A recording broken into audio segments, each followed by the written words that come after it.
Now in bass tutorials and general things, we do a lot with this hand over here. The one that does all the fretting, all the notes, and we work on all the hand positions and just making sure that we've got this hand in check. But often this one over here gets forgotten about, and bass picking is a thing which takes time to master and get good at. So I'm going to take you through the steps on how to get this hand playing up to scratch and become a master at your bass picking. So let's get into it. Now it can seem a really odd concept, and also by looking at people doing this bass picking, it may look like something else, and you may think it's something else as well. Like a lot of people who don't play saxophone think the reed goes on the top rather than on the bottom.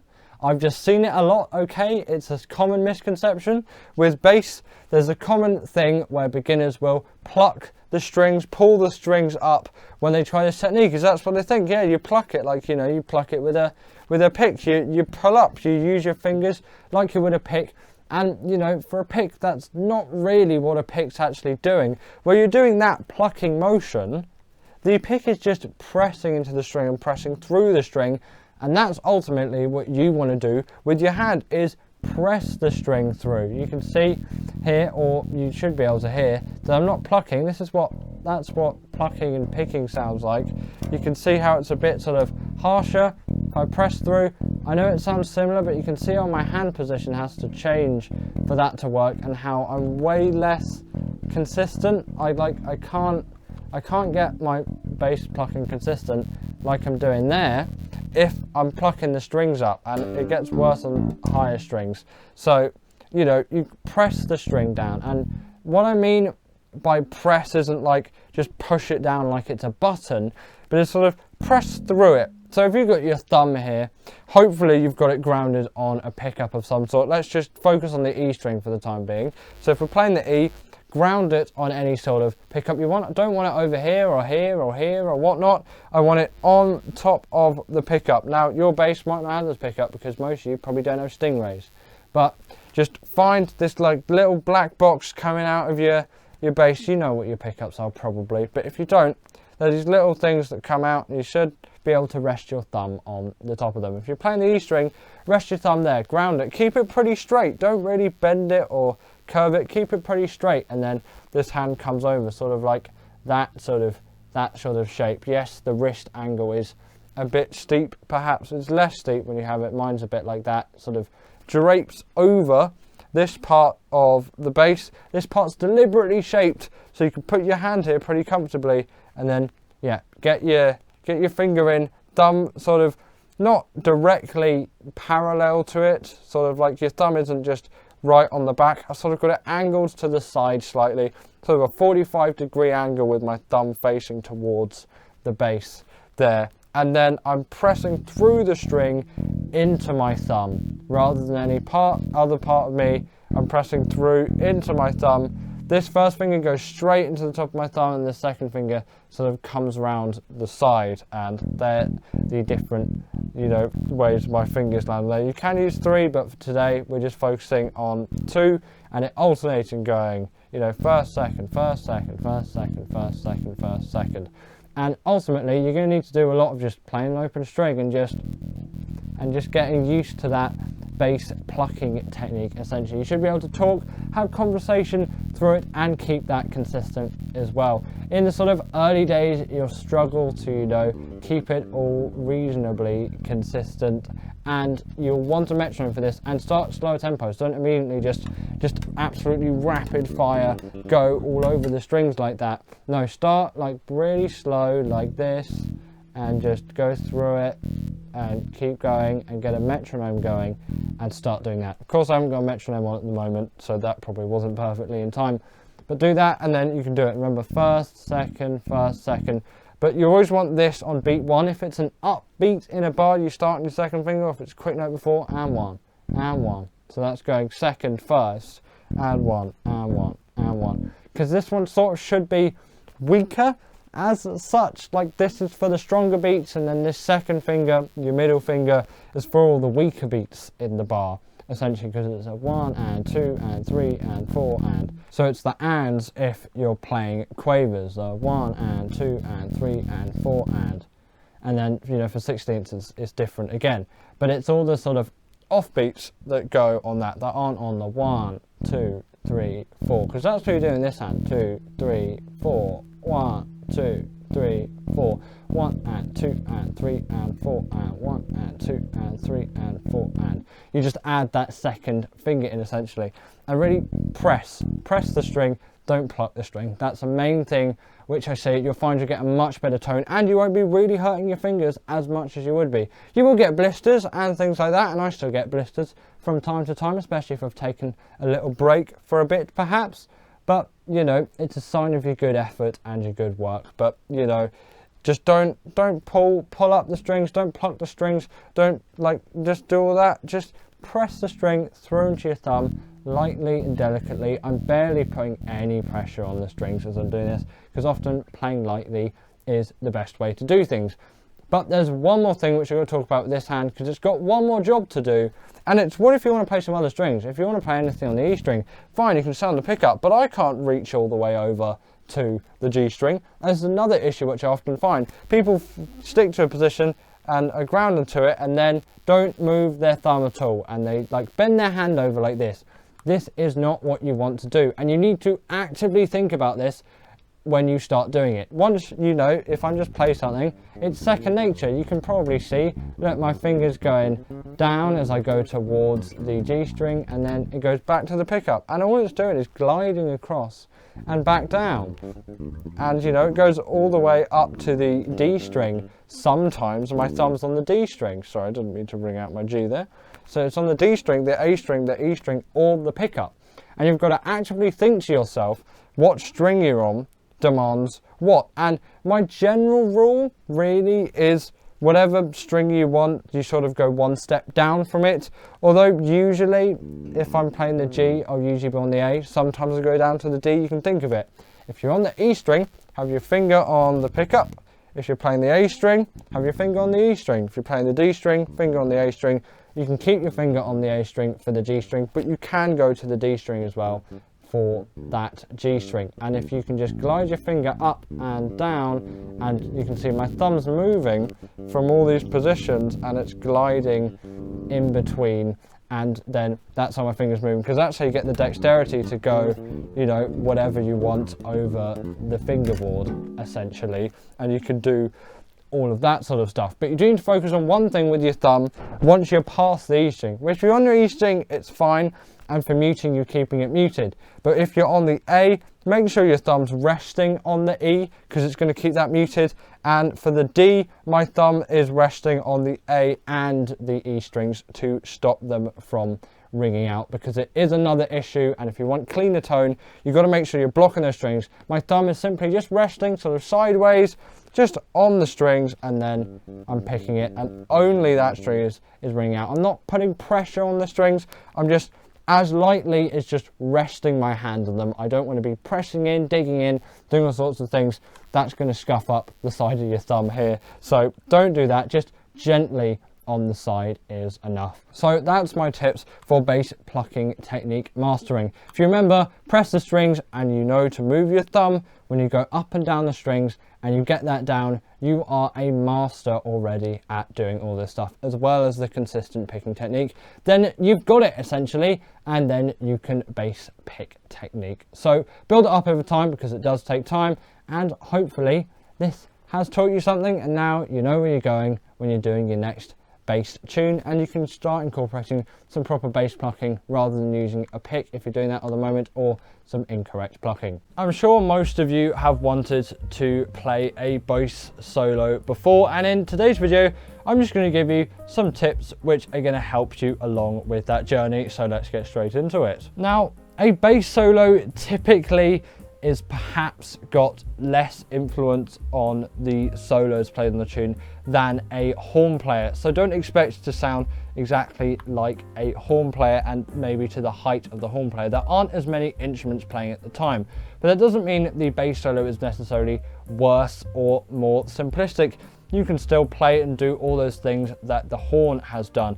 And a good band that you're playing with should still keep that piano going. If you've got piano, if you've got guitar, keep that going, and drums as well. And that does very much give all of the lift to a bass solo. It's not a drum solo but you get traditionally like that, where it's just the drums. I think it's really annoying when there's a bass solo and then everyone else drops out, unless it's for a break at some point and an effect at some point. But for solos, you should have some, you know, some backing behind it, because you don't just want to be by yourself. Even in jazz where the bass is driving everything along, still for that bass solo you want some extra backing behind you. So, you know, do tell people if you're doing a bass solo just to keep it going if they're not keeping it going.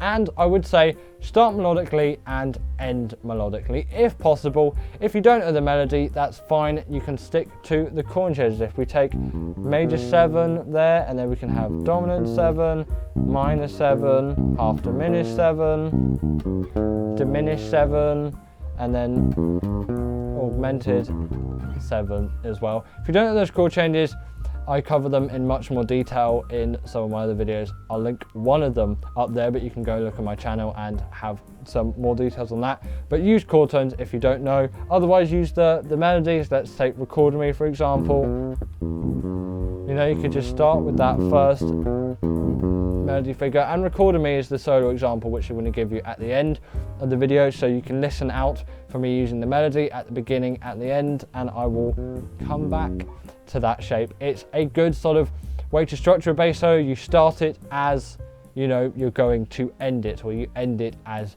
you started it, really. And you can always use chord tones and things to get around that. But if you know the melody, great. And if you can use it, your ears, and pick it up without even knowing it in the first place, then perhaps even better to some extent, because you're using your ears and you're getting your ears used.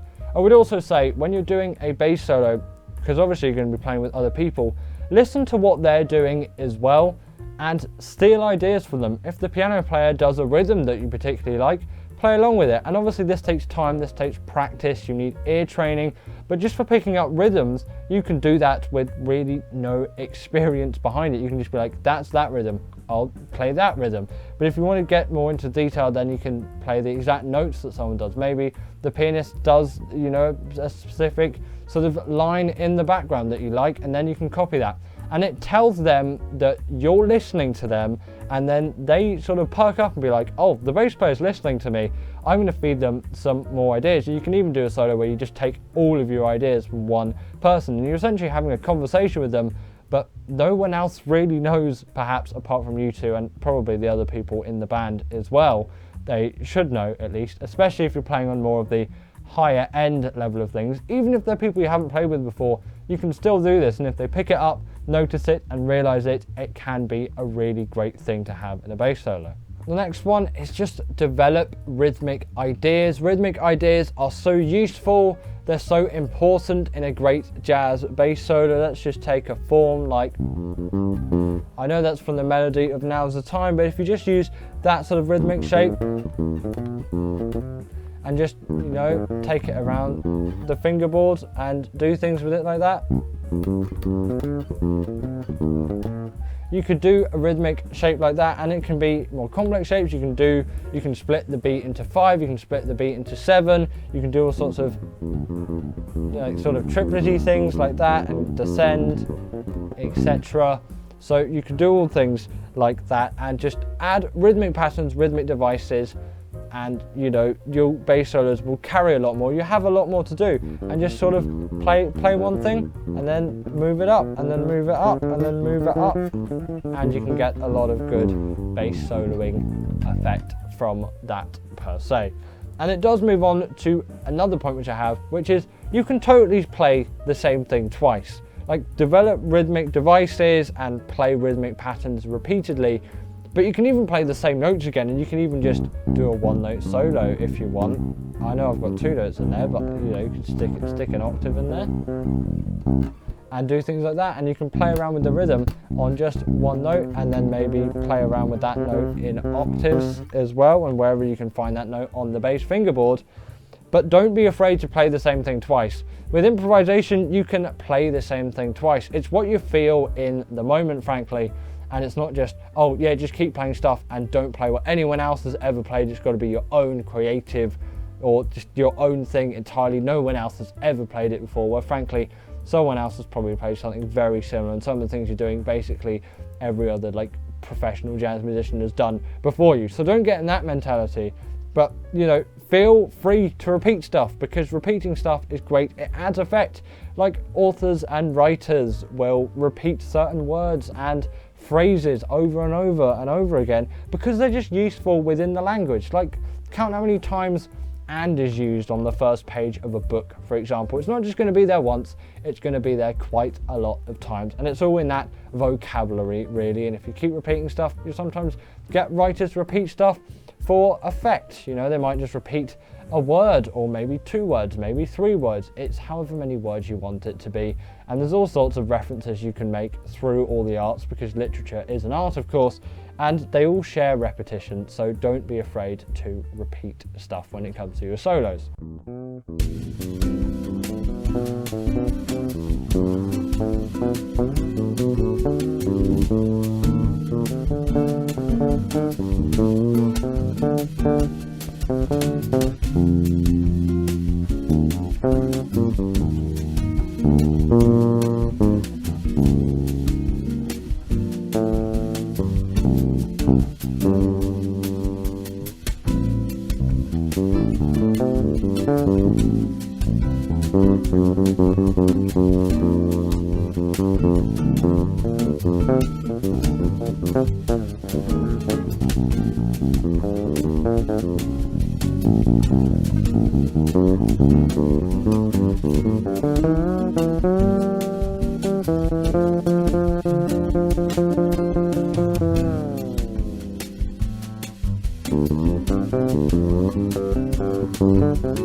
And the last one is, don't feel as if you have to show off in your bass solos. Have your bass solos be what you want them to be, sound harmonically what you want them to be, and bring the ideas you want to bring across, bring the feeling you want in the moment, but don't deliberately craft your solos just so you can impress a certain someone or to get people to supposedly like you because of your great playing. You should just play great regardless and just enjoy your playing. And don't think to yourself in a bass solo, oh, how am I going to impress this person? I'm going to do this really fast, crazy line or something. You can think, oh, I might play this melody here because it's in the same key as this tune or something like that. That's great, but don't go into the mentality of, oh, I want to really impress, you know, everyone like this. And you can go into the mentality of, oh, I'm going to play great tonight, I want to play great tonight, but don't go in just to be like, I want to impress everyone, I want to be better than everyone, because frankly, you can't really be better than everyone to some extent, and in a lot of ways you're worse than everyone if you think you're better than everyone. You should sort of think of everyone as an equal when you're playing at the bandstand with them, because ultimately you're working as a team, and although you're sort of as good as your worst player, especially when it comes to the highest end of things, it is still totally fine to have some slightly lower leveled players with higher leveled players. I really hate saying that because I don't really like it as a thing to say, like, low level player, high level player.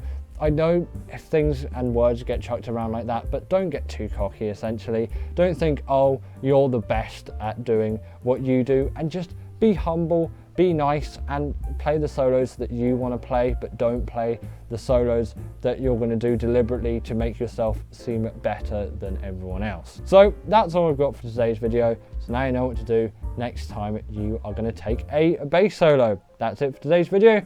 I'll see you in the next one. Bye.